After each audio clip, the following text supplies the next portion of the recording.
de nossos pastores.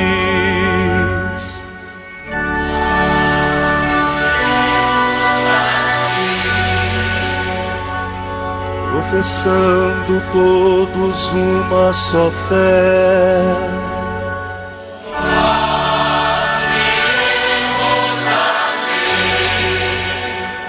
armados com a força que vem do Senhor,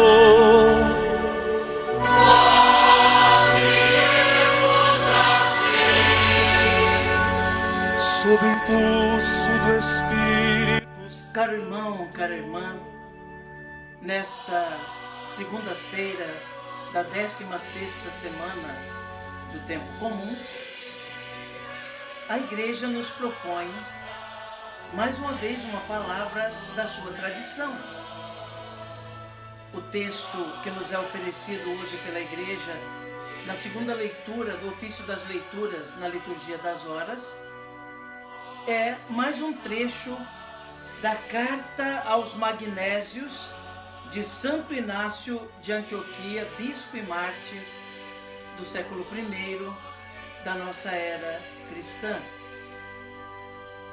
O título que nos é trazido deste trecho da carta de Santo Inácio é o seguinte: um só coração, uma só esperança na caridade, na santa alegria. Ouçamos então este texto da tradição da Igreja que hoje nos é dado como uma catequese para nos instruir e nos ajudar a crescer na vida cristã. Contemplando na fé e amando nas pessoas acima mencionadas, toda a comunidade, eu vos exorto a congregardes todo o empenho em fazer tudo na concórdia de Deus, sob a presidência do bispo, em lugar de Deus, e dos presbíteros, em lugar do Senado Apostólico, bem como dos diáconos, meus caríssimos. A eles, com efeito, foi confiado o ministério de Jesus Cristo, que antes dos séculos era com o Pai e apareceu no fim dos tempos. Todos, então, recebida a mesma vida divina, respeitai-vos mutuamente, e ninguém considere o próximo segundo a carne, mas amai-vos sempre uns aos outros em Jesus Cristo.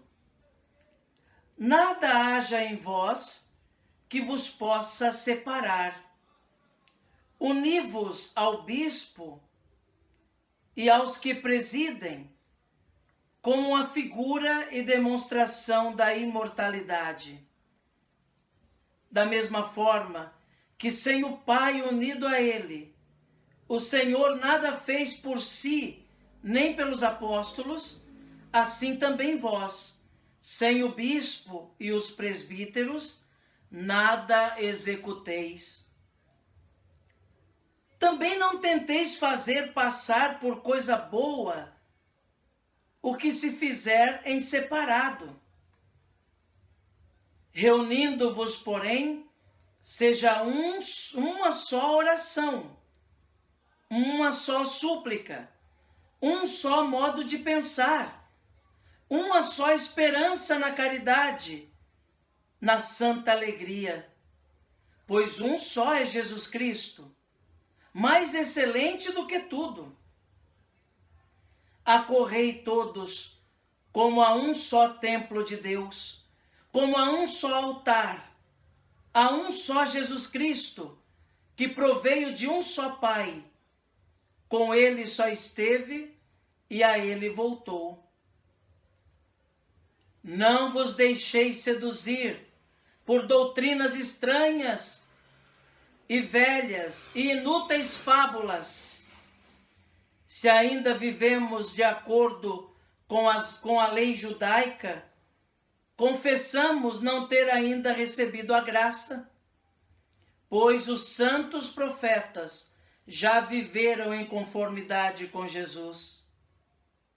Por esse motivo, inspirados por sua graça, sofreram perseguição, a fim de incutir certeza nos incrédulos de que há um só Deus, que se manifestou por Jesus Cristo, seu Filho, seu Verbo brotado do silêncio, que em tudo agradou aquele que o enviou.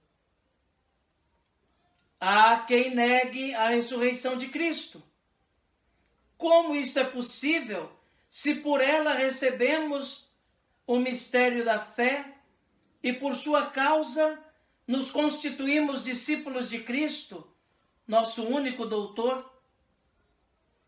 Se, pois, os que viveram sob a antiga economia chegaram à nova esperança e assim não mais respeitam o sábado, porém o domingo no qual nossa vida ressurgiu por Cristo e sua morte, como poderemos viver sem ele, a quem os profetas esperaram como mestre e de quem já eram discípulos pelo Espírito? Por esta razão, ao vir aquele a quem esperavam com justiça, foram ressuscitados dos mortos. Amém. Meu querido irmão, minha querida irmã, ouvimos então mais esse trecho da carta de Santo Inácio de Antioquia aos Magnésios. Como falamos, Santo Inácio viveu entre o final do século I e meados do século II da nossa era cristã. E esse texto é datado daí.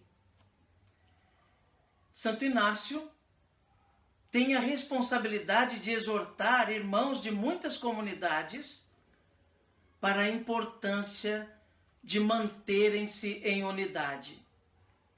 Por isso é uma palavra que serviu para os cristãos de quase 2000 anos atrás e para nós que somos os cristãos de agora, os discípulos e as discípulas de Jesus de agora. A unidade na caridade é o que é preciso viver. E para garantir a unidade, Deus constituiu a comunidade dos apóstolos e constituiu a hierarquia dos bispos, presbíteros e diáconos para que pudessem guardar a fé, guardar a doutrina e, como imagens de Cristo no mundo, testemunhar o Evangelho e favorecer o crescimento da igreja. Estar unido ao bispo é missão de todo cristão. O bispo recebe de Deus esse mandato tão importante de proteger a doutrina, de cuidar da fé e de ser o primeiro a testemunhar Cristo Jesus. E com ele os presbíteros, que também agem na pessoa de Cristo, e os diáconos, que são imagem do Cristo servidor. E assim, unido todo o povo de Deus, composto do bispo, dos presbíteros, dos diáconos e de todos os fiéis, vivendo em unidade, em amor recíproco, em respeito mútuo. Então essa é a primeira exortação de Santo Inácio que nós ouvimos hoje. Depois é preciso manter-se fiel na doutrina. Santo Inácio alerta a comunidade dos magnésios com relação àqueles que ficam buscando costumes antigos, ideias do passado que já não condizem com o Evangelho pregado por nosso Senhor Jesus Cristo. Chama a atenção daqueles que insistem em algumas tradições ainda dos judeus e quem sabe até de outros povos, que já foram substituídas pela doutrina de Cristo, pelo ensinamento de Cristo. Questiona, por exemplo, Santo Inácio de Antioquia, como nós poderemos ainda nos apegar ao sábado, que já não diz mais nada para nós, uma vez que Cristo nos deu o domingo, que é o dia da ressurreição. E assim, unidos aos apóstolos, que se fazem sentir sua presença através do ministério dos bispos, nós vamos progredindo na doutrina real, na doutrina verdadeira, na doutrina reta de Cristo e da Igreja. Então, o segredo está em viver a unidade. Vivendo na unidade, promovendo a unidade, nós também vamos nos alimentando da doutrina reta que vem da vontade do Senhor. É diferente quando alguém se arroga o direito de criar outras doutrinas. Quantos até rompem a comunhão e a unidade porque querem que o seu pensamento pessoal prevaleça acima daquilo que ensina a igreja, acima daquilo que recebemos por tradição, da grande tradição da igreja. Quantos querem impor o seu pensamento, suas intuições, seu modo de ver o mundo, acima dos pensamentos de Deus e daqueles que Ele escolheu desde o princípio para serem sinais da sua presença no mundo. Quantos não se preocupam se vão romper com a igreja, com a sua tradição? Quantos não se preocupam se vão ao menos romper com o evangelho autêntico? Porque querem impor o seu pensamento aos outros. E não têm a humildade de compreender que a igreja é muito mais antiga que nós. Que o ensinamento da igreja não é ensinamento de um indivíduo qualquer. Que a doutrina da igreja não é simplesmente um receituário médico e nem um livro de culinária. Mas é um ensinamento genuíno que tem sua origem na comunidade apostólica e, mais ainda, recebidos do próprio Jesus. Unidade, irmãos, é o que precisamos viver. Amando os nossos pastores, rezando por eles também, para que cumpram fielmente a sua missão, para que sejam realmente testemunhas de Cristo, porque para isso foram chamados, e observando a doutrina que nos é proposta como vida, como graça. E eu convido você, meu irmão, minha irmã, no dia de hoje, a colocar-se também na presença de Nossa Senhora, a mãezinha do céu, a mãezinha querida, aquela que não cessa de rezar por nós, aquela que, como uma professora, como uma pedagoga, nos toma pela mão e nos conduz até Jesus para mostrar quem realmente precisa ser adorado. Ou melhor, quem realmente nós precisamos adorar.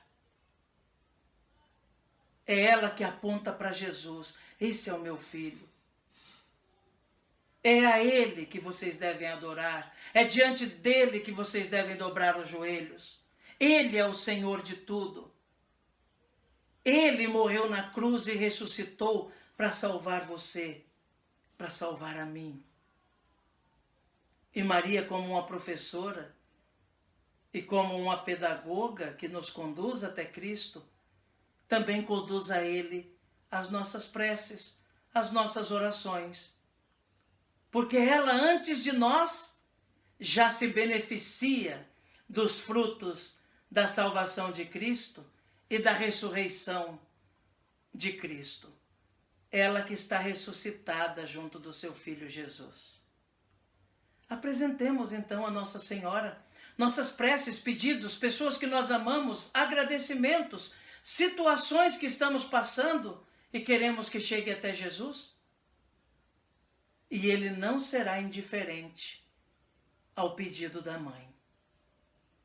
Coloquemos então nas mãos de Nossa Senhora. Ave Maria, cheia de graça, o Senhor é convosco. Bendita sois vós entre as mulheres, e bendito é o fruto do vosso ventre, Jesus. Santa Maria, Mãe de Deus, rogai por nós, pecadores, agora e na hora de nossa morte. Amém. Rogai por nós, Santa Mãe de Deus, para que sejamos dignos das promessas de Cristo. Amém.